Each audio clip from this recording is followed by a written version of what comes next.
இது போகும் வழியோ வெற்றி பாதை, திரும்பும் வழியோ வெற்றி பாதை. திரும்பிய இதயத்தை அடைந்திடும் பயணம் இது.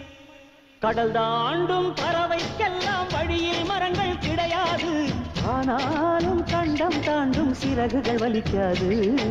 மலையேறும் எறும்பின் கால்கள் வெயிலை மிதித்து உடையாது. மனதோடு காதல் வந்தால் மனிதா தடையேது.